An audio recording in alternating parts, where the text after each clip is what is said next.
आज हम बात करने वाले हैं सेल्फ केयर पर। कैसे हम अपनी मेंटल हेल्थ को सही रखें और हमें ये कैसे हम जान पाएंगे कि हमें कब थेरेपिस्ट से मिलना है, कब हमें किसी साइकोलॉजिस्ट से मिलना है।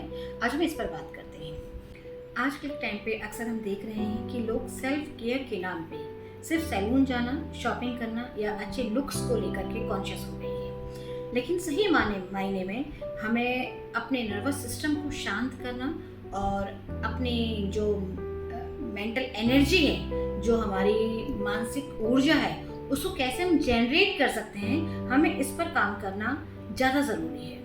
अब हम ये समझेंगे कि हमें कैसे मालूम चलेगा कि हमें सेल्फ केयर की ज़रूरत या अपनी साइकोलॉजिकल एनर्जी को बैलेंस करने की ज़रूरत है।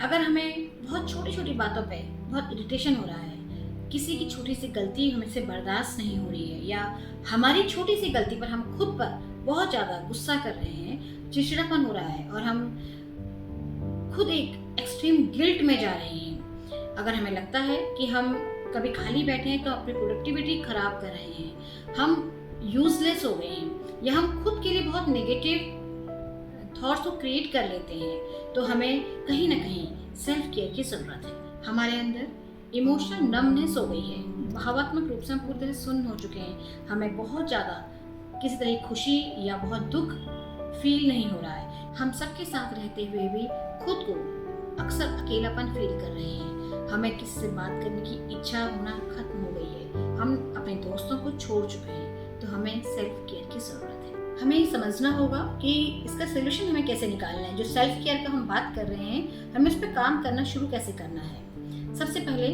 आपको एक इमोशनल बाउंड्रीज को तय करना होगा।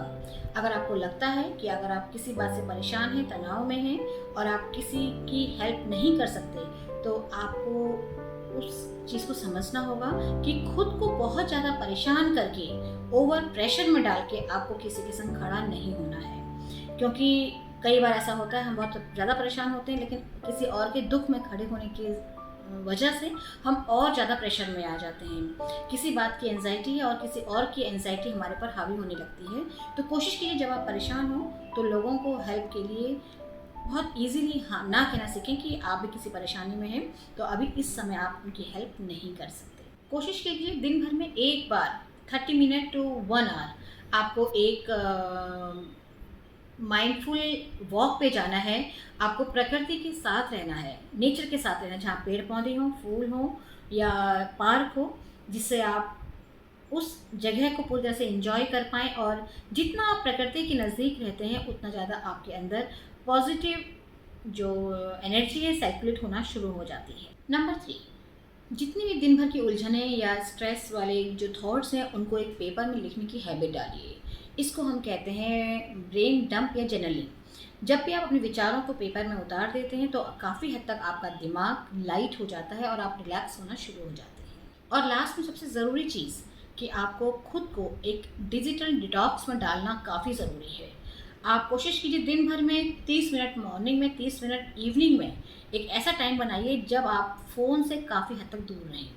कोशिश कीजिए फ़ोन को स्विच ऑफ करने की, और किसी तरह का कोई नोटिफिकेशन या सोशल मीडिया को टच नहीं करना है, जिससे आप पूरी तरह से उस समय फ़ोन से दूर रह पाएंगे। ये सभी चीज़ें वो टिप्स थे जो आपको सेल्फ केयर के लिए यूज़ करने हैं।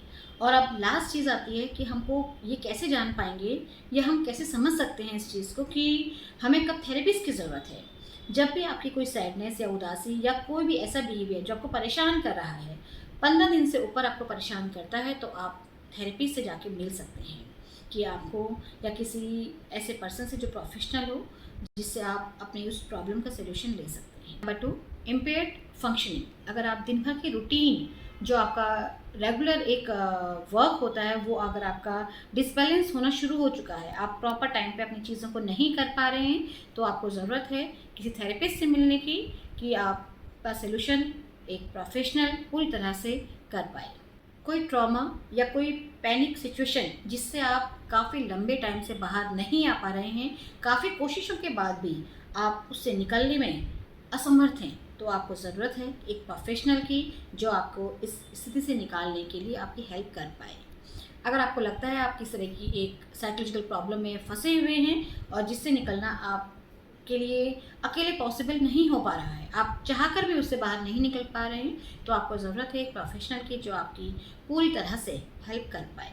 अगर आप किसी नशे में हैं, किसी तरह का कोई भी तरह का आप एडिक्शन आप पे हावी हो चुका है और आप डिपेंडेंट हो चुके हैं, तो आपको ज़रूरत है एक ऐसे प्रोफेशनल की जो आपको पूरी तरह से सेव कर पाए या आपको इस प्रॉब्लम से बाहर निकाल पाए। ये सभी चीज़ें आप पर डिपेंड करती हैं, क्योंकि आपके विल पर ही आपके थेरेपिस्ट की काउंसलिंग, थेरेपिस्ट की थेरेपी काउंट करती है। और लास्ट में सिर्फ एक चीज़ कहना चाहती हूँ कि कोई भी पर्सन अगर किसी साइकोलॉजिस्ट के पास जाता है या किसी थेरेपिस्ट के पास जाता है, तो वो उसका लाइफ का फेलियर नहीं है, बल्कि उसकी अवेयरनेस है। अगर उस पर्सन को लगता है कि उसके अंदर इम्प्रूवमेंट के चांसेस हैं, वो अच्छा हो सकता है, उसके अंदर विल है कि उसे अच्छा होना है, तो डेफिनेटली वो किसी प्रोफेशनल के पास जाएगा अपने ट्रीटमेंट के लिए। तो समझिए इस चीज़ को कि पहले सेल्फ केयर पे ध्यान देना है और उसका सेकंड स्टेप थेरेपिस्ट है, और जिससे हमें बचना नहीं है। ये नहीं सोचना कि हमें उनके पास नहीं जाना है, ज़रूरत होने पर ज़रूर उनकी हेल्प लेनी है, क्योंकि आपको अपनी लाइफ को बहुत अच्छी तरीके से जीना है।